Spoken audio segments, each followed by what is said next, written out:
সর্বপ্রথম আমরা যে বাড়াবাড়িটা করি সেটা হলো শবে বরাত আসলে আমরা বিভিন্ন রকমের ভালো ভালো খাবারের আয়োজনের ব্যবস্থা করে থাকি। শবে বরাতকে উপলক্ষ করে বাজারে 2টা 3টা 4টা 5টা গরু জবাই হয়, মহিষ জবাই হয়, হয় কি হয় না? শবে বরাতকে কেন্দ্র করে হয়। যারা এই গরু মহিষগুলো জবাই করে, যেই কসাই, যেই ব্যবসায়িক, বলেন তো এই গরুর 3 মণ 4 মণ 5 মণ গোস্ত এইটা কি সব ওই কসাই বা ওই ব্যবসায়িক একা খায় নাকি মহল্লাবাসী খায়? মহল্লাবাসী খায়, নাই তো? তো মহল্লাবাসী যদি শবে বরাতকে উপলক্ষ করে গরুর গোস্ত না কিনতো, একবার যদি কসাই ধরা খাইতো যে বাজারে 2টা গরু জবাই করছে কসাই শবে বরাতকে কেন্দ্র করে, কিন্তু কোনো মুসল্লি গরুর গোস্ত কিনতে যায় নাই, বলেন তো পরের বছর ওই কসাই কি আর ব্যবসা করার জন্য শবে বরাতকে কেন্দ্র করে আর কোনো গরু জবাই করত? আমরাও অপেক্ষা থাকি শবে বরাতের দিন 5 কেজি গোস্ত না কিনলে হইতো না। কারণ যে শবে বরাতের দিন যদি হালুয়া রুটি খাই, গোস্ত খাই, বিরিয়ানি খাই, কোরমা পোলাও খাই, সারা বছর ভালো খাবো, এই আকীদা পোষণ করা যাবে না। বহু মুসলমানের ভিতরে আকীদা আছে। শবে বরাতকে কেন্দ্র করে ঘরের ভিতরে খানা দানার এক ধুমধাম আয়োজন করা হয়। আমি কি কথা ভুল বললাম? বিদআত। শবে বরাতকে কেন্দ্র করে এই সকল খানার আয়োজন সব বিদআত, যার সাথে ইসলামের ন্যূনতম কোনো সম্পর্ক নেই। শবে বরাতকে উদ্দেশ্য করে কোনো ঘরের ভিতরে যদি হালুয়া রুটির আয়োজন হয়, ভালো খাবারের আয়োজন হয়, শুধুমাত্র, কথাটা বুঝবেন, শুধুমাত্র শবে বরাতকে কেন্দ্র করে, আজকে শবে বরাতের দিন আজকে একটু ভালো খাবারের আয়োজন না করলে কি হয়? আজকে একটু হালুয়া রুটি খাওয়া দরকার। এই শবে বরাতকে কেন্দ্র করেই যদি কোনো ঘরের ভিতরে এমন আয়োজন হয়, বিদআত। সকল রকমের বিদআত থেকে আল্লাহ তাআলা গোটা মুসলিম উম্মাহকে হেফাজত করুক, পড়েন আমিন। তাহলে 1 নম্বরে শবে বরাতকে উপলক্ষ করে আমরা কোনো আয়োজন করব না।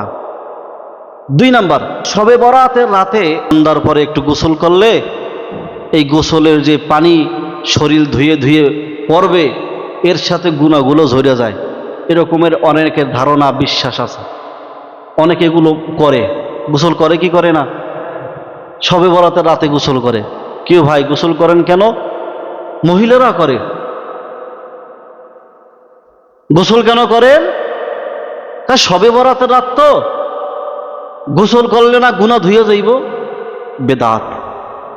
এটা রাসূলের আমলের ধারা প্রমাণিত না, সাহাবায়ে কেরামদের আমলের ধারা প্রমাণিত না। শবে বরাতের রাতে গোসল করলে ওই গোসলের কারণে গুনাহ ধুইয়া মুইসা পরিষ্কার সাফ হইয়া যাবে, এমন কোনো আমল নবীর ভিতরেও পাওয়া যায় না, সাহাবীদের ভিতরেও পাওয়া যায় না। 3 নাম্বার, শবে বরাতের নামাজ। কিসের নামাজ? শবে বরাতের কোনো নামাজ নাই।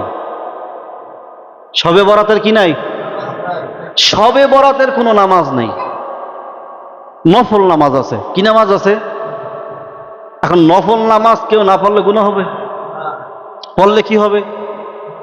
কথা বলে না। পড়লে কি হবে? না পড়লে? আচ্ছা, নফল নামাজের কি কোনো ধরাবান্ধা নির্দিষ্ট কোনো রাকাত আছে যে নফল নামাজ 8 রাকাত পড়তেই হবে, 12 রাকাত পড়তে হবে, এরকমের কোনো নির্দিষ্ট কোনো নফল নামাজে কোনো সংখ্যা আছে? ফরজ নামাজের একটা সংখ্যা আছে। হ্যাঁ, ফজরে এত রাকাত ফরজ নামাজ, জোহরে এত রাকাত ফরজ নামাজ, হ্যাঁ, মাগরিবে এত, আসরে এত, এশায় এত।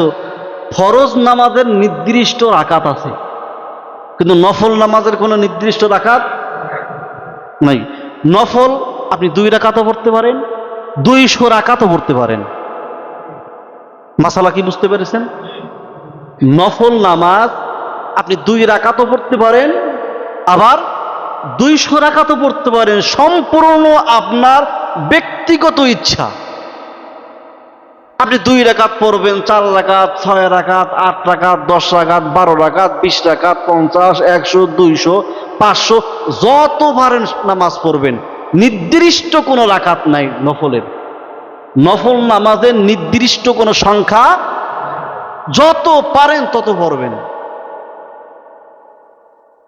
তাহলে কি এই কথা কি আর বলবো যে শবে বরাতের নামাজ পড়বো, আজকে না শবে বরাতের নামাজ, এর কথা কি আমরা আর বলবো? শবে বরাতের কোনো নামাজ নাই। নামাজ হলো নফল নামাজ, যা পারেন পড়বেন। আবার মসজিদে আসছে শবে বরাতের রাত, অথবা মা বোনেরা ঘরে বসে চিন্তা করবে শবে বরাতের রাত, কমপক্ষে তো 12 রাকাত নামাজ পড়া দরকার। এভাবে নির্দিষ্ট করে কোনো নফল নামাজ নাই। নফল নামাজের নির্দিষ্ট কোনো সংখ্যা নাই।